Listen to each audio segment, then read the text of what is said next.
नमस्कार. आरोग्य संपदा कार्यक्रमामध्ये आपलं सगळ्यांचं स्वागत आहे. आज प्रामुख्यानं चतुर्थी सणाची धावपळ चालू आहे किंवा हल्ली जे आपल्याकडे चालतात की दुखणं, पाय दुखणं, हात दुखणं, कंबर दुखणं, मान दुखणं, तरेवाईकचं दुखणं आणि याच्यात एक संधिवात हा प्रकार पण आहे. सो या संधिवातातला ते एक प्रकार आहे एन्कोलॉजिकल स्पॉन्डिलायटिस. सो याच्यासाठी आम्ही मुद्दाम होऊन आपल्याकडे घेऊन आलेले आहे doctor Nagnath Rajendra Khadke, MD, post doctoral fellowship in rheumatology, युलुरल रिमोलॉटॉलॉजी फेलोशिप्स. डॉक्टर खडकेंनी जवळजवळ 15,000च्या लोकांना आतापर्यंत तपासलेलं आहे आणि एन्कोलॉजिस्ट संधिवात किंवा आपण जो म्हणतो ह्याच्यामध्ये तरेवाईक वेगवेगळे जागृती करणं हा एक त्यांनी ध्यास घेतलेला आहे. लोकांमध्ये जी भावना आहे की दुखलं, काहीही दुखलं, आपले वेगवेगळे आरोग्य आजार असतात, पण त्या आजारात आपण काय करतो, एक म्हणजे पेनकिलर घेणं आणि त्याचे साईड इफेक्ट आपल्या जीवनात कितीतरी होतात. तर हे सगळं टाळणं ह्याच्यासाठी त्यांचे देशभरातनं डॉक्टर्सना बोलवून त्यांचे मोठे मोठे कॉन्फरन्स होतात आणि त्याच्यातनं चर्चा करून लोकांमध्ये ते पोचावं हा पण प्रयत्न असतो. आणि असे हे म्हणजे डॉक्टर्स अत्यंत बिझी शेड्यूलमधून आज आपल्यासाठी मुद्दाम स्टुडिओत आलेले आहेत. आम्ही तुमच्यासाठी त्यांना इथं बोलवलं आहे. डॉक्टर, आपलं मनपूर्वक स्वागत. धन्यवाद. तर आजचा विषय संधिवातातला एक एएस असं आपण म्हणतो. तर एएस म्हणजे काय आहे? एएस म्हणजे अँकिलॉजिंग स्पॉन्डिलायटिस नावाचा एक संधिवाताचा आजार आहे. तसं म्हटलं तर संधिवाताचे अनेक आजार आहेत, म्हणजे त्याच्यामध्ये 100हून जास्त प्रकार आपल्याला म्हणता येतील.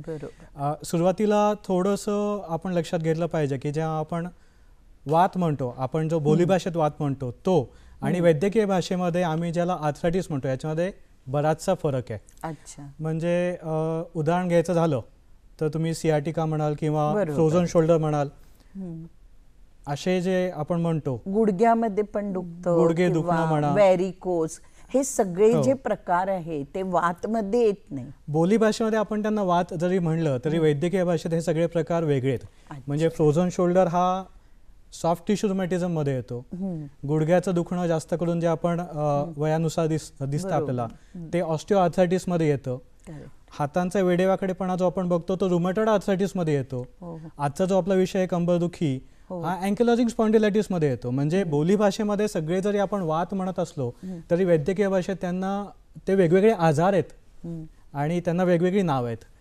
आजचा जो आपला आजार आहे तो अँकिलॉजिंग स्पॉन्डिलायटिसचा आहे, ज्याच्याबद्दल आपण आज चर्चा करणार आहोत. पण याच्यामध्ये हा आजार महिला आणि पुरुष असं समान असतो का? बहुतेक संधिवाताचे जे आजार आहेत ते महिलांमध्ये जास्त आढळतात. पण या आजाराचं वैशिष्ट्य असं आहे, हा जो अँकिलॉजिंग स्पॉन्डिलायटिस आहे की हा पुरुषांमध्ये जास्त करून आढळतो. त्याच्यामुळे साधारणपणे 10 पुरुषांमागे 2 ते 3 स्त्रिया एवढंच त्याचं प्रमाण आहे.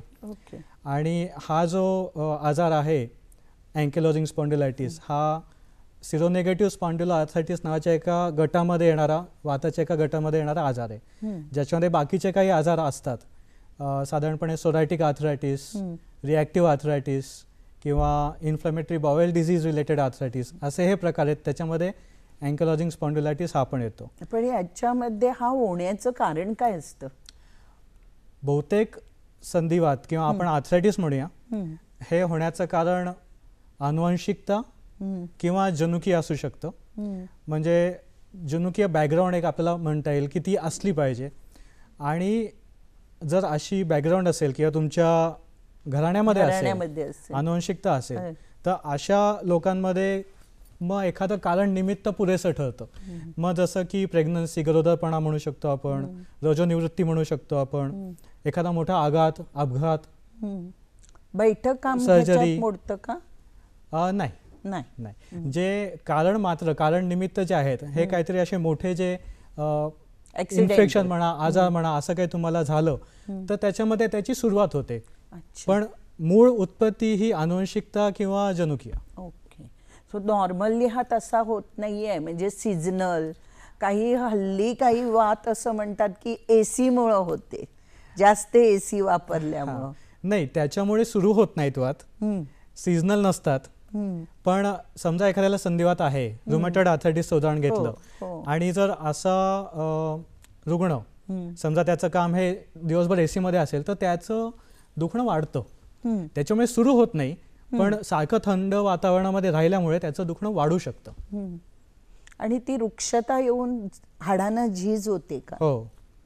म्हणजे कसं आहे, जर तुम्ही वेळेमध्ये संधिवातात निदान केलं नाही आणि योग्य ते उपचार झाले नाहीत तर तो जो संधिवाताचा जो दाह आहे, आतमध्ये जी सूज आहे, ती तुमचा सांधा खराब करते काही वर्षांमध्ये. आणि मग असा सांधा खराब झालेला सांधा मग त्याला वेडेवाकडेपणा येतो. आणि एकदा का खराब झाला की परत पहिल्यासारखं होणं मुश्किल असतं. म्हणजे आम्ही नेहमी समजावतो रुग्णांना की हे सगळं होण्याच्या आधी आमच्यापर्यंत पोहोचा. एकदा तुमच्या सांध्यांमध्ये वेडेवाकडेपणा आला आहे तर ती पुढची पातळी.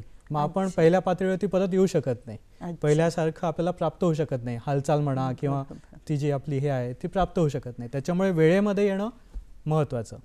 जसं आता मी म्हणेन की अँकिलोजिंग स्पॉन्डिलायटिसचा जर आपण विचार केला तर 8 ते 9 वर्ष साधारणपणे वाया जातात निदान होऊस्तोवर. म्हणजे एवढा मोठा कालावधी जातो. हो, बरोबर. आणि तोपर्यंत अंगात बळतो. हो, आणि तो वाढत राहतो आतमध्ये. आणि हे फक्त आपल्या इथे नाही, म्हणजे आपल्याला वाटेल की भारत प्रगतिशील देश आहे अजून, असं नाही. पूर्ण जगामध्ये साधारणपणे 8 ते 9 वर्षाचा काळ लागतो हा अँकिलोजिंग स्पॉन्डिलायटिसचा आयडेंटिफाय व्हायला, निदान होण्यासाठी. आणि याच्या मागचं मुख्य कारण की आपण सजग राहत नाही. कधी कधी जे वैद्य आहेत, डॉक्टर आहेत, ते सजग नाही राहत याच्याबद्दल. आणि हा कालावधी मग 8 ते 9 वर्षांचा वेळ निघून जातो. त्याच्यामुळे कंबरदुखी एखाद्याला असेल तर ठीक आहे, साधारणपणे ही कंबरदुखी तुमच्या कामामुळे असते, बसण्यामुळे असते, अति गाडी चालवण्यामुळे असू शकते. पण अशी कंबरदुखी जात नाहीये, 3 महिने 4 महिने 6 महिने झाले किंवा त्याच्याबरोबर काही वेगळी लक्षणं दिसत आहेत, तर मग तुम्ही जागरूक राहून हे लक्षात घेतलं पाहिजे की ही कंबरदुखी काहीतरी वेगळी दिसते. आता पहिलं सिम्पटम्स तुम्ही म्हटलं कंबरदुखी, एक अनुवंशिक असू शकतो, दुसरं कंबरदुखी असू शकते. पण त्याच्यानंतर कंटिन्युअस 3-4 महिने जर कंबरदुखी गेलीच नाही तर मग काय करायचं? अशा वेळेला कंबरदुखीसाठी आपण जी औषधं घेतो ती घेऊन झालेली असतात आणि त्याचा फरक पडलेला नसतो. काय काय वेळेला त्याच्यात पेन किलर, हो, जास्त करून लोक पेन किलर्सच घेत राहतात. म्हणजे फक्त वेदनाशामक गोळ्या खात राहतात. काय होतं, त्याच्यानी थोड्या वेळासाठी बरं वाटतं, त्याचा जोपर्यंत प्रभाव असतो त्या गोळीचा, म्हणजे 6 तास 12 तास 24 तास, प्रभाव संपला की मूळ आजार तसाच आहे, दुखणं परत येतं. त्याच्यामुळे नुसती वेदनाशामक औषधं घेणं हा काय त्याच्याचा उपाय नाही. आणि याच्यात कमतरता विटामिनची, किंवा आता हल्ली विटामिन D घ्या, विटामिन A घ्या, किंवा कॅल्शियम, असे जे प्रकार होतात, ह्याच्यामुळे पण पेनकिलर नॉर्मल कंबरदुखी होऊ शकते का? हाडांच्या कमजोरीमुळे तसं दुखणं होत नाही. समजा खूप वरच्या पातळीची हाडांची कमजोरी असेल, ज्याला ऑस्टिओपोरोसिस म्हणतो आपण, अस्थिक्षय म्हणतो, त्याच्यामध्ये थोडंसं दुखणं असू शकतं. पण कंबरदुखी जास्त तसं म्हणजे म्हणलं 100 लोकांना कंबरदुखी आहे तर बहुतेक वेळेला ही कंबरदुखी कामामुळे असते, ताण पडल्यामुळे असते. अँकिलोजिंग स्पॉन्डिलायटिस जो आपला आजचा विषय आहे, 1 पेक्षाही कमी लोकांमध्ये 100 मधल्या अँकिलोजिंग स्पॉन्डिलायटिस निघू शकतो. आणि कदाचित त्याच्यामुळेच कानाडोळा केला जातो की 99% वेळेला तो वेगळाच आहे, सामान्य त्याच्यामध्ये ऍड केला जातो. सो तो शोधून कसा काढणं अतिशय महत्त्वाचा प्रश्न आहे. मी थोडीशी मदत घेतो या ठिकाणी. एक मी मॉडेल आणलेला आहे. तर हा जो अँकिलोजिंग स्पॉन्डिलायटिसचा जो संधिवात आहे, याच्यामध्ये साधारणपणे सुरुवात ही आपली ही जी पेल्विस, बूड जे आपण म्हणतो, तर या इथे हे जे सांधे आहेत याला सॅक्रोइलियाक जॉईंट्स असं म्हणतात. साधारणपणे या ठिकाणी त्याची सुरुवात होते. आणि जर वेळेत उपचार झाले नाही तर मग तो वरती पसरत जातो. तर सुरुवात कशी होते साधारणपणे की या सांध्यांमध्ये दाह तयार होतो, म्हणजे दुखणं चालू होतं. आणि सुरुवात इथे असल्यामुळे आपण विचार करा की हा जो आपला कमरेचा भाग आहे आणि खाली हा जो बुडाचा भाग आहे, खुब्याचा भाग आहे, या ठिकाणी सर्वप्रथम कंबरदुखी आपल्याला त्या ठिकाणी वेदना चालू होतात. नेहमीच्या वेदनांपेक्षा याच्यामध्ये काय वेगळेपणा आहे हे समजून घ्यायला पाहिजे आपण. नेहमीची जी आपली कंबरदुखी आहे, समजा ताणामुळे कामामुळे आहे, अशा वेळेला आपण आराम केला तर आपल्याला चांगलं वाटतं, बरं वाटतं. पण अँकिलॉजिंग स्पॉन्डिलायटिस मध्ये आराम केला तर कंबरदुखी वाढते आणि हालचाल केली तर कंबरदुखी कमी होते. म्हणजे हा वेगळेपणा आहे. तर सो पहिला हा मुद्दा लक्षात घ्यायला पाहिजे की हालचाल केली तर थांबते आणि आपण आराम केलं तर दुखणं वाढतं. हो, म्हणजे आराम केल्यानंतर अशा रुग्णाला उठायला खूप जास्त त्रास होतो. हा खूप सोपा खरं तर म्हणलं तर हा फरक आहे, पण हा विचारात घेतला जात नाही. बरोबर. दुसरं लक्षण म्हणलं तर आपल्या खुब्यामध्ये दुखतं किंवा बुडात दुखतं, आलटून पालटून दुखतं. रात्री कूस बदलताना त्रास होतो. सकाळी जेव्हा आपण उठतो तेव्हा कंबर ही अतिशय आखडलेली असते. मोकळी व्हायला अर्धा तास 1 तास लागतो कधी कधी. सो ही जी लक्षणं आहेत ही अँकिलॉजिंग स्पॉन्डिलायटिसची लक्षणं आहेत, जी नेहमीच्या आपल्या कंबरदुखीपेक्षा नक्कीच वेगळी आहेत. त्याच्यामुळे अशी जर लक्षणं असतील तर लवकरात लवकर तुम्ही संधिवाताच्या तज्ज्ञाकडे पोहोचलं पाहिजे. ज्या अनुषंगाने म्हणजे ज्यानुसार आम्ही पुढे ऑर्थोपेडिक हा वेगळा असतो, हाडांचा डॉक्टर.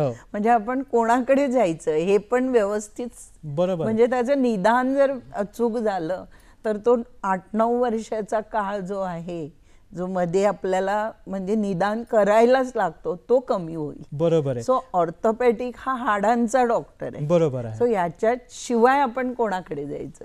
तर आता साधारणपणे लोक ही त्यांच्या फॅमिली डॉक्टरकडे नाहीतर कंबरदुखी म्हणलं की हाडांच्या डॉक्टरकडे जातात. याच्यामध्ये चुकीचं मी काय म्हणणार नाही. बरोबर.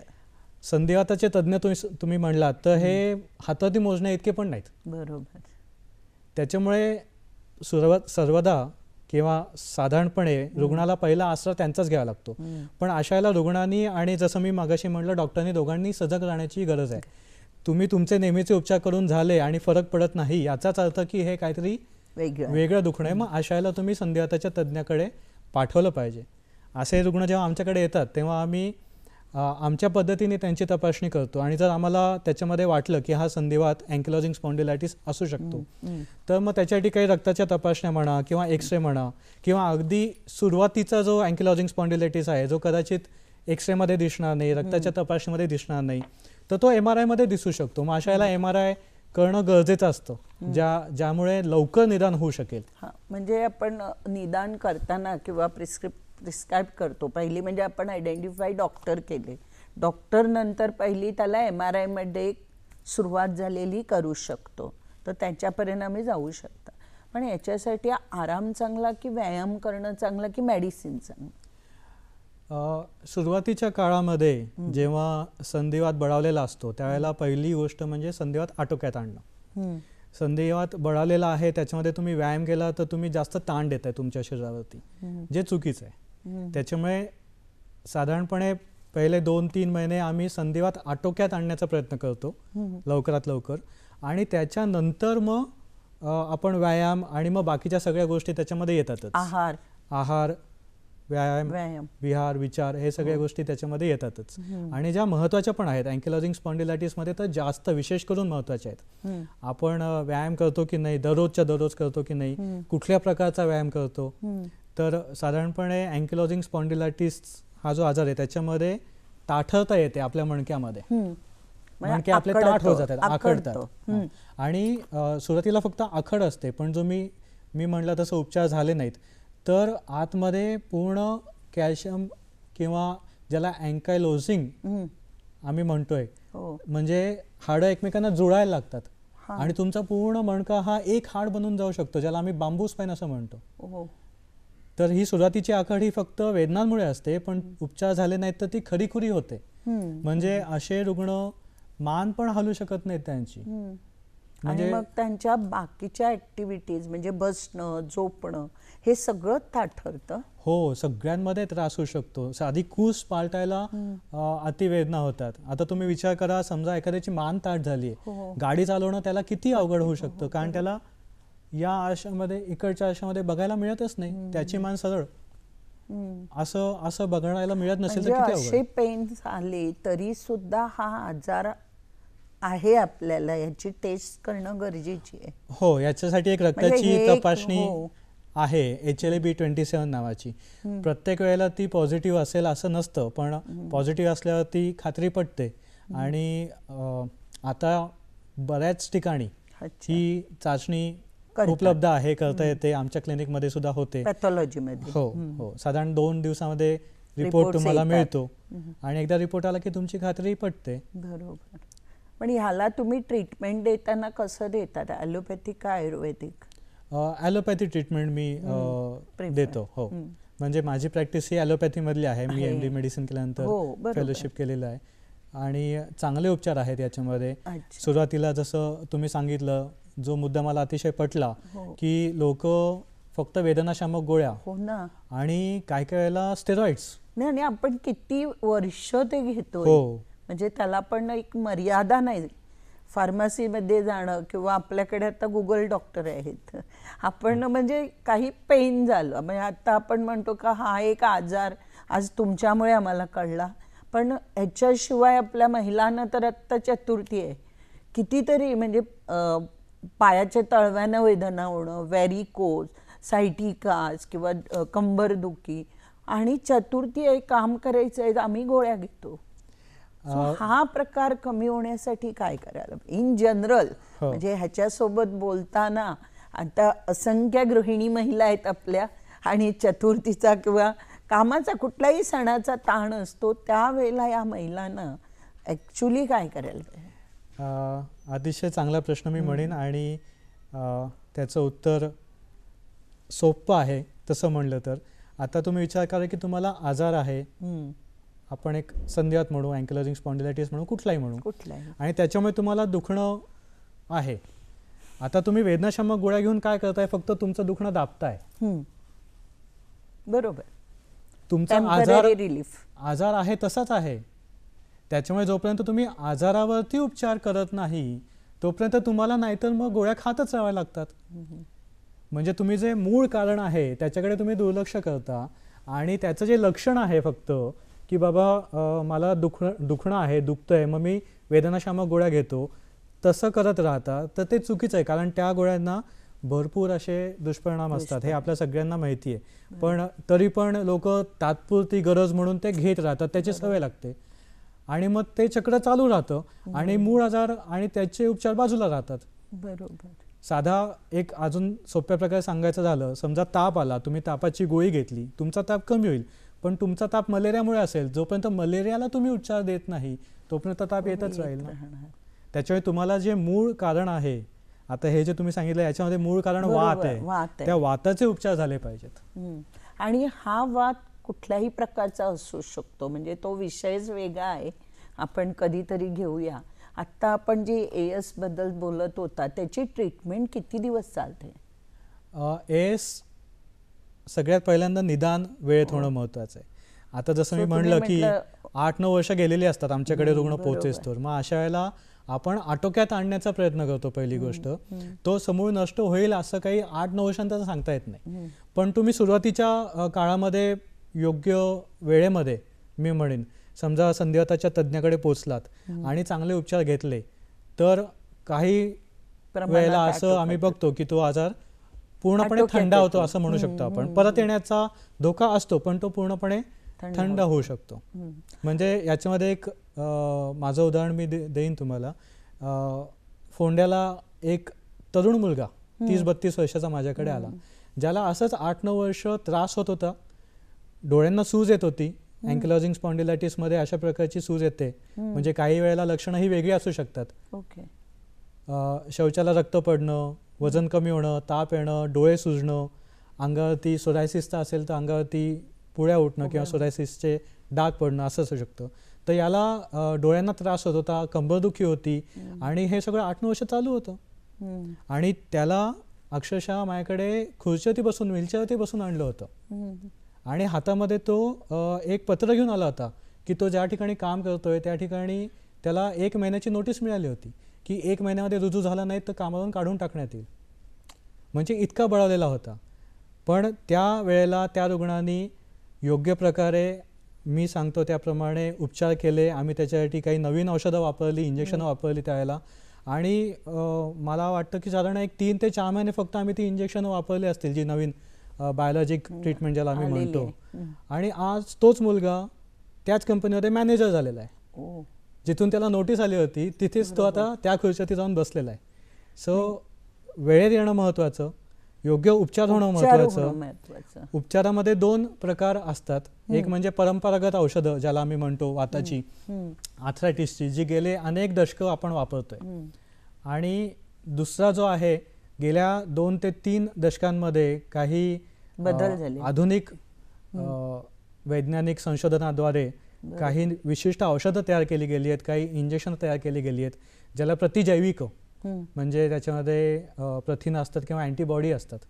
तर अशी औषधं तयार केली गेली आहेत. सर्वसाधारणपणे जर संधिवात अँकिलोजिंग स्पॉन्डिलायटिस बळावलेला नसेल, कमी तीव्रतेचा असेल, तर मग परंपरागत औषधांनी चांगला फरक पडतो बहुतेक रुग्णांना. आणि ती औषधं चालू ठेवायची असतात आणि वेळच्या वेळेला तपासण्या करून त्यांची मात्रा कमी जास्त करायची असते.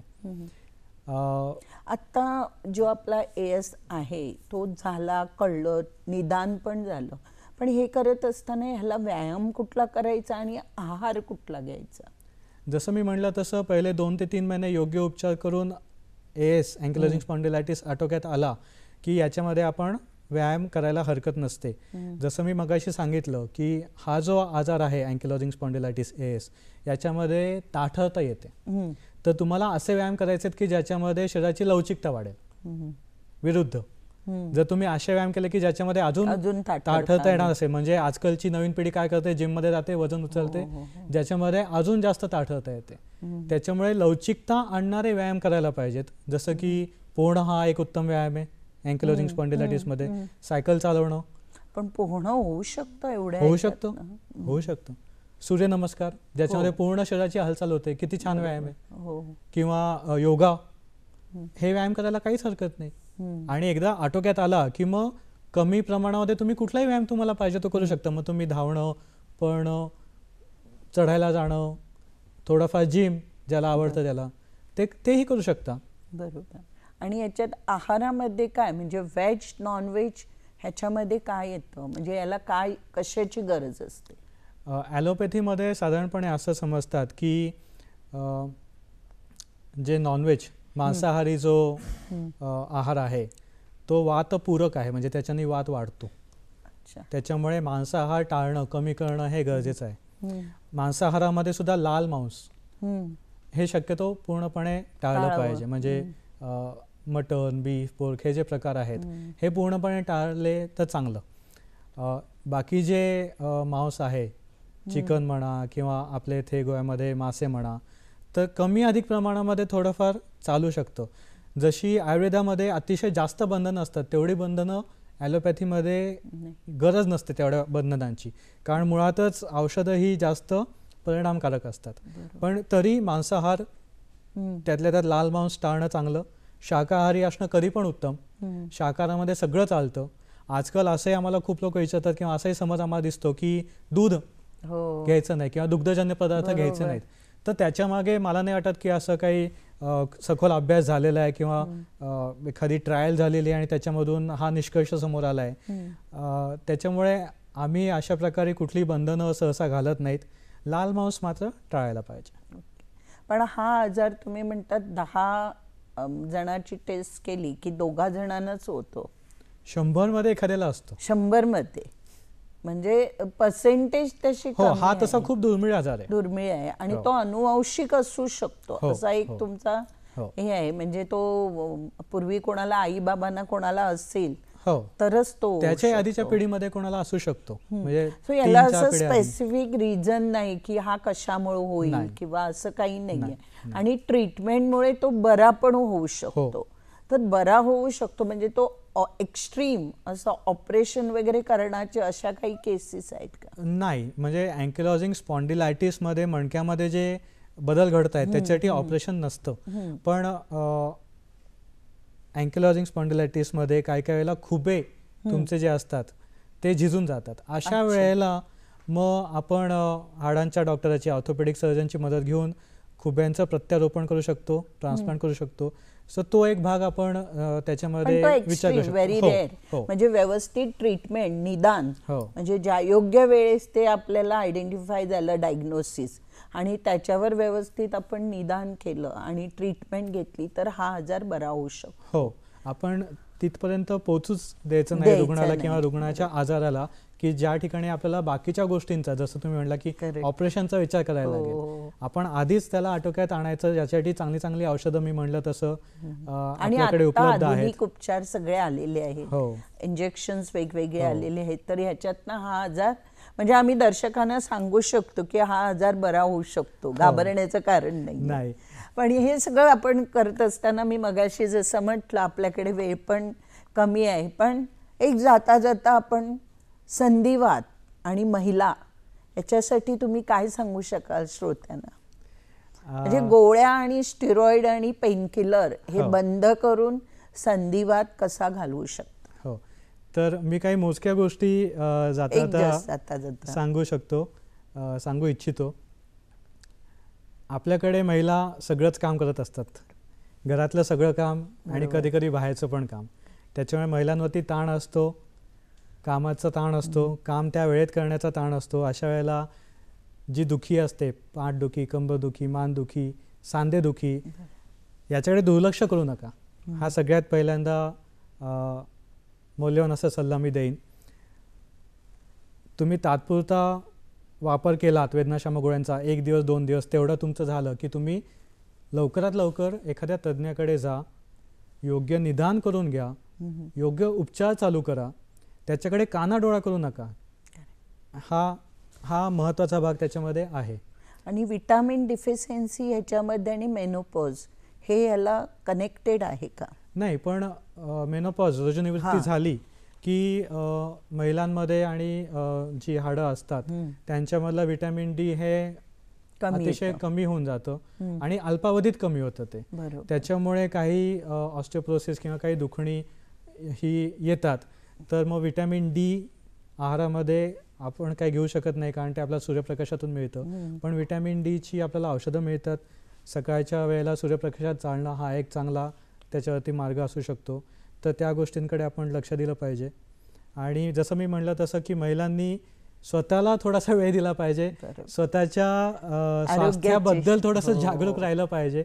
तर आपल्याला वेदनाशामक गोळ्या आणि स्टेरॉइड यांच्यापासून म्हणजे यांचा वापर टाळता येईल आणि त्यांचे जे दुष्परिणाम होतात ते होणार नाहीत. बरोबर डॉक्टर, म्हणजे तुमच्याकडे खूप माहिती आहे आणि अत्यंत, म्हणजे मला खरंच छान वाटलं की तुम्ही ह्याच्यासाठी लोकांमध्ये जागृती आणण्यासाठी प्रयत्न करतात. कारण सगळ्यात प्रथम ते व्हायला पाहिजे की ज्याच्यामधनं लोकांना समजणं मला काय होतं आणि त्याच्यावर मग उपचार करणं ही डॉक्टरांची हे असते. पण तेच जर कळत नाही तर तो प्रश्न खूप मोठा असतो.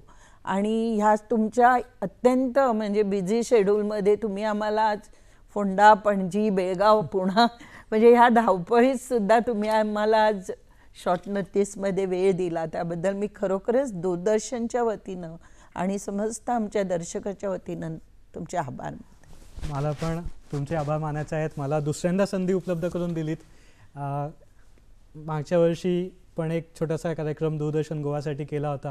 आता तुम्ही दुसऱ्यांदा संधी दिलीत, त्याच्यामुळे मी पण आपला खूप खूप आभारी आहे आणि श्रोत्यांना पण खूप खूप धन्यवाद.